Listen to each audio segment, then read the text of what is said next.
لوگوں کو دیکھا جاتا ہے وہ الٹی شلوار پہن کے آ جاتے ہیں, قمیض الٹا پہن لیا ہے, شرٹ الٹی پہن, یہ بھی جلد بازی کا ایک شاخسانہ ہوتا ہے. کیا کہیں گے ایسے لوگوں کو؟ نہیں, بات تو ٹھیک ہے, اور کئی چیزوں میں جلد بازی لوگ کرتے ہیں, اور آپ نے کئی جہتوں کو کور کیا ہوگا. تو بعض اوقات 1-2 منٹ کا ری چیک جو ہے آپ کو بہت ساری شرمندگیوں سے بچا لیتا ہے. صحیح. اسی طرح میسج کرنے کے بعد پڑھتے کہ کیا کیا ہے, تو اگر سینڈ کرنے سے پہلے پڑھ لیں, خط لکھنے سے بعد بندہ کہے کہ یار خط لکھ کر بھیج دیا, پھر وہ سامنے والا غلطیاں پڑھے, تو اپنی چیزوں کو اگر ری چیک کرنے کی عادت ہوگی تو انشاءاللہ آسان ہو جائے گا. ہمارے مبلغین کے لیے بھی مجھے اچھی طرح یاد ہے کہ جب مدنی چینل پر ہم نئے بیان کرتے تھے تو امیر اہل سنت نے ایک بار فرمایا تھا کہ آپ خود بھی اپنے بیان سنا کریں. اچھا. اور میں الحمدللہ آج بھی اس وقت سے جب سے میں نے کیا, میں کوشش کرتا ہوں کہ اپنا کوئی بھی سلسلہ, کوئی بھی بیان اگر بعد میں وہ آن ایئر ہو تو ٹائم نکال کے کچھ نہ کچھ اس کو ضرور دیکھتے ہیں. اچھا. اگر اپنی تنقید ہم خود کر لیں نا, بچے جائے کہ بعد میں کوئی اور بتائے, کوئی اور سمجھائے, ہمیں خود ہی سمجھ آ جاتا ہے کہ یار یہ جملہ مجھے یہاں نہیں کہنا چاہیے تھا, یہ انداز مجھے یہ اختیار نہیں کرنا چاہیے تھا, یہ ریپیٹیشن ہو رہی ہے کسی چیز کی.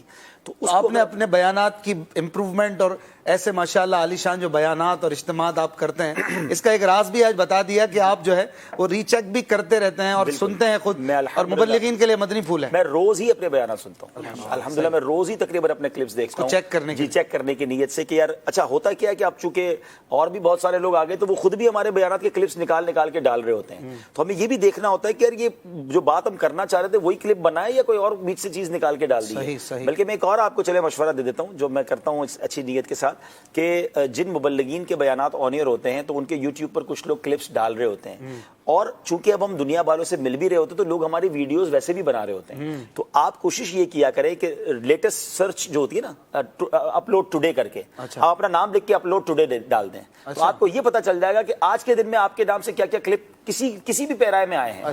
تو بعض اوقات وہ چیزیں بھی آ جاتی ہیں جس کا آپ چاہتے نہیں کہ وہ آنی چاہیے. کوئی پرسنل بات ہو رہی تھی, کسی نے موبائل سے بنا کے ڈال دی, تو آپ ایٹ لیسٹ اس کو بات کر سکتے ہیں کہ یار یہ کلپ آپ کو نہیں ڈالنا چاہیے, اس سے کانٹیکٹ کر کے. مجھے یہ تجربہ کیسے ہوا کہ آج سے 10 سال حالانکہ پرانی بات ہے, شاید 10 سے بھی زیادہ سال ہو گئے, میں امریکہ پہلی بار جب گیا تھا تو میں ایک صاحب کے گھر گیا. اچھا اس زمانے میں تو ہم نے کبھی سنا بھی نہیں تھا کہ اس طرح ویڈیوز یوٹیوب پہ, اور اتنا فاسٹ نہیں تھا معاملہ, 12 ایئرز ہو گئے ہوں گے.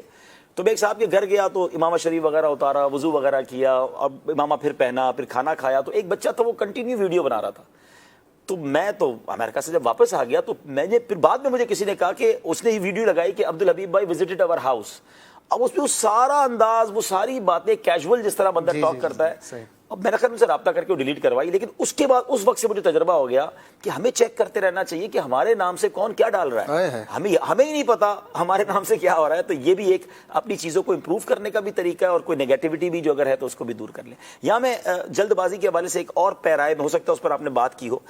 آج کل کے زمانے میں متاثر ہونے میں بڑی جلد بازی ہے, کسی سے امپریس ہونا, اس میں اتنی جلد بازی ہو گئی ہے کہ بس کسی کی کوئی ایک بات دیکھ لی, کسی کا کوئی ایک انداز دیکھ لیا, چاہے وہ مذہبی طبقے میں ہو یا چاہے وہ کاروبار میں معاملے میں ہو. کسی کا پروجیکٹ دیکھا, اس کے ذرا بینر بڑے اچھے ہیں, اس کی ایڈورٹائزمنٹ بڑی اچھی ہے, وہ نفع بڑا اچھا دے رہا ہے, ارے بھائی ساری جمع پونجی لگا دو, اور تھوڑے دنوں کے بعد اطلاع آتی ہے کہ بھائی سارے پیسے چلے گئے. ہمیں تو ہمارے بڑوں نے ایک بات سکھائی تھی کہ جو زیادہ نفع دینا اس کے بارے میں پہلے سے ہی تیار ہو جاؤ اور چیک کر لو زیادہ. لیکن اس طرح ایکسٹرا آرڈنری نفع دینا آسان نہیں ہوتا کاروبار میں. تو جب وہ کہتے ہیں ڈبل کر دوں گا اور 3 گنا کر دوں گا, تو وہ پھر بعد میں پتہ چلتا ہے وہ سنگل بھی چلے گئے. ٹھیک ہے نا. تو یہ ایک تو امپریس ہونے میں جلد بازی نہیں کرنی چاہیے, چاہے وہ کاروباری معاملات ہوں اور چاہے مذہبی معاملات ہوں. لوگ پتہ نہیں وہ عجیب قسم کے جو بابے بنے گھومے پھرتے ہیں, وہ عاملین گھوم رہے ہوتے ہیں, ان سے ایک تعویذ کے بدلے بعض اوقات وہ ہزاروں لاکھوں روپے دے دیتے ہیں. وہ کوئی ایسا شعبہ دکھا دیتے ہیں کہ جس کو دیکھ کر جناب بندہ اپنا سب کچھ ہی ان کو دے دیتا ہے, اور یہ خواتین میں بہت زیادہ ہوتا ہے. اچھا اب امپریس والی بات کی طرف آپ آ جائیں گے نا, تو رشتہ کرتے وقت بندے کو لگتا ہے اتنا بڑا خاندان آ گیا ہے, اتنے اچھے لوگ آ گئے, جلدی کر دو رشتہ نہ نکل جائے. اچھا وہ کوئی اور نہ لے جائے, ایک دل میں یہ خوف ہوتا ہے. اتنا جلدی امپریس ہو گئے, 1 2 4 6 دن میں چٹ منگنی پٹ بیاہ والا معاملہ کیا. بعد میں لوگوں نے آ کے بتایا کہ معلوم تو کرتے ہی بندہ کیسا تھا اور کیا کچھ نہیں تھا. تو یہ سب چیزوں میں کہتے ہیں نا, اگر جینے کی تمنا ہے تو کچھ پہچان پیدا کر. تو ہمیں تدبر کے ساتھ بڑے اچھوں سے مشورہ کر کے, ایکسپیرینس لوگوں سے بات کر کے, چاہے وہ کاروبار میں پیسے لگانے ہوں, چاہے کسی پر بھروسہ کرنا ہو, چاہے کسی سے رشتہ کرنا ہو. اب پھر یہ جو بات ہے مذہبی لوگوں کی, چونکہ یوٹیوب اور انٹرنیٹ کا زمانہ ہے, پہلے تو اپروچ نہیں تھی نا, لوگ اپنے ہی بزرگوں کے بتائے ہوئے بزرگ کا بیان سنتے تھے یا ایک ہی مسجد میں جمعہ پڑھتے تھے, تو ان سے چیزیں سیکھ رہے تھے. اب تو بٹن دبانا ہے, ہر طبقے ہر طرح کی کلپ آ رہی ہیں, اسلام کا نام بھی لکھے تو پتہ نہیں کتنے لوگ آ جاتے ہیں, اور لوگ سن کر امپریس بھی ہو رہے ہوتے ہیں اور بعض اوقات کنفیوز بھی ہو رہے ہوتے ہیں. تو یہ کبھی بھی نہ کریں. آپ پہلے یہ طے کر لیں کہ میں کن لوگوں کو پسند کرتا ہوں اور کون لوگ صحیح دیندار لوگ ہیں, پھر صرف انہی کی سنیں. کیونکہ جتنا آپ سنیں گے, یہ دماغ کی ہے نا ایک لمٹ ہے, آپ بار بار چیزیں الگ الگ سن رہے ہوں گے تو آپ کنفیوز ہوتے رہیں گے, آپ کے دماغ میں عجیب عجیب باتیں چلتی رہیں گی. تو وہ کہتے ہیں نا یکدر گیر محکم گیر. ہمیں اپنے الحمدللہ پتا ہے کہ بھائی یہ مفتیان کرام ماشاءاللہ اہل علم ہیں اور ایکسپرٹ ہیں, صحیح العقیدہ ہیں, ہمیں اللہ رسول کی باتیں بتاتے ہیں, تو بس پھر انہی کی باتیں سنیں, ورنہ رائٹ لیفٹ جانے کی وجہ سے آپ کنفیوز بھی ہوتے ہیں. آج کل مگر جو جس طرح کا دور ہے, ہر شخص جو پاپولر ہے اس کے لیے پازیٹیو بھی باتیں ہیں, نیگیٹو بھی, ہر طرح کی ویڈیو. اب آپ ہی دیکھ لیں, آپ کے لیے بھی کیا کچھ نہیں یوٹیوب پہ ڈلا ہوا ہوگا کہ بھائی عبدالحبیب بھائی کا گھر دیکھو, ان کا یہ دیکھو. آپ خود کہہ رہے تھے کہ میں نے اپنا گھر یہ والا نہیں دیکھا کبھی. میں آج تک وہ گھر ڈھونڈ رہا ہوں کہ وہ گھر کہاں ہے. آپ کہ بھائی یہ دیکھو لائف اسٹائل. تو اس طرح سے وہ لوگوں کو بدگمان کرتے ہیں. اتنی جلدی بھی کسی کو جج کرنے میں نہیں کرنی چاہیے. کہتے ہیں نا, وہ ایک شخص نے کسی بچے کو 2 سیب دے, کا ایک تم کھاؤ, ایک وہ فلاں فقیر کو دے دو. اس نے جا کر قریب گیا, پھر سوچا دوں, پھر اس نے دونوں پر ایک ایک چک مار لیا, ایک بائٹ کر لیا, تو دیکھنے والا حیران کہ دونوں کھا گیا. پھر اس نے جو ہے وہ ایک جو تھا وہ اس کو دیکھ کر کہا کہ میں چیک کر رہا تھا کہ جو زیادہ میٹھا والا ہے وہ آپ کو پیش کروں. تو وہ ایک بچے کا عمل تھا, لیکن سمجھانے کے لیے کہ وہ تھوڑی دیر کے لیے تو لگا یہ دونوں کھا گیا, لیکن وہ اصل میں کچھ اچھی نیت سے کوئی معاملہ کر رہا تھا.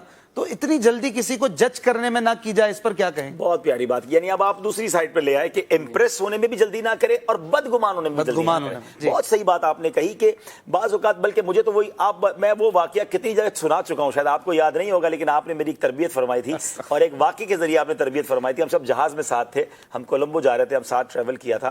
تو اب جج کرنے والی بات ہے کہ اشفاق بھائی نے مجھے بتایا, جو مجھے یاد ہے وہ واقعہ, کہ ان کی مسجد کے کوئی نمازی تھے اور کہا وہ آپ کے بڑے آپ کو پسند کرتے تھے, لیکن ایک دن آئے اور کہتے ہیں کہ میں عبدالحبیب بھائی جو ہے وہ اچھے آدمی نہیں ہیں. تو کہا کیوں اچھے آدمی نہیں؟ کہا وہ ہماری مسجد میں آئے تھے اور بیان کیا, اور بیان کر کے جب میں ان سے ملنے گیا تو وہ مجھ سے ملاقات تو کر رہے تھے, ہاتھ تو ملائے, لیکن چہرہ ان کے کہیں اور تھا, کوئی اسمائل بھی نہیں دی, کوئی انہوں نے مجھے توجہ نہیں دی. اتنا مطلب وہ جو ایکسپیکٹ کر رہے تھے وہ نہیں دی.